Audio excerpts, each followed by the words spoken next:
সম্মানিত উপস্থিতি, আগামী ফেব্রুয়ারি নির্বাচনে আমরা যদি দিনাজপুর ৬ আসন থেকে আমাদের প্রার্থী দাঁড়িপাল্লা মার্কার প্রার্থী দিনাজপুর ৬-এর মাটি মানুষের হৃদয়ের নেতা আমাদের পরীক্ষিত দায়িত্বশীল দীর্ঘদিনের জেলা আমির সাহেব যদি আমরা সবাই মিলে তাকে নির্বাচিত করতে পারি, এই ৬ আসনের সার্বিক উন্নয়ন ত্বরান্বিত হবে ইনশাআল্লাহ। তারই ধারাবাহিকতায় ঘোড়াঘাট উপজেলার আমির হিসেবে এই আমার ভাইকে যদি আমরা নির্বাচিত করতে পারি, তাহলে ঘোড়াঘাট উপজেলার সবচেয়ে বড় সমস্যা, আমাদের উপজেলার বহু রাস্তাঘাট এখনো পাকার মুখ দেখে নেই। এই কাঁচা রাস্তাগুলো পাকা না হওয়া রাস্তাগুলোকে সম্পূর্ণ পাকাকরণ করা হবে ইনশাআল্লাহ।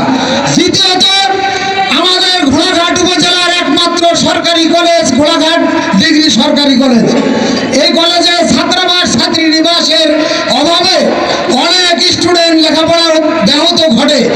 আমরা আনোয়ার ভাই যদি নির্বাচিত হন, তাহলে ওনাকে সঙ্গে নিয়ে এই ছাত্রাবাস নির্মাণ করে এই ছাত্রছাত্রীদের লেখাপড়ার সমস্যার সমাধান করা হবে ইনশাআল্লাহ।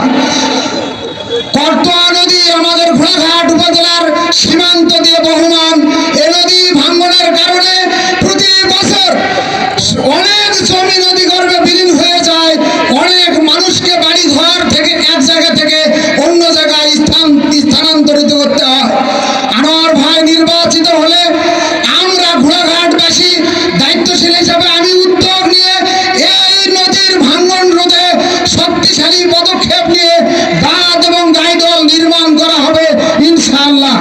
মাদকের মহামারী যে ছয়লাভ চলতেছে, আশপাশের কয়েকটি উপজেলার মধ্যে অন্যতম ঘোড়াঘাট উপজেলা, সেই উপজেলার মাদকের এই মহামারীর মূলোৎপাটন করা হবে ইনশাআল্লাহ।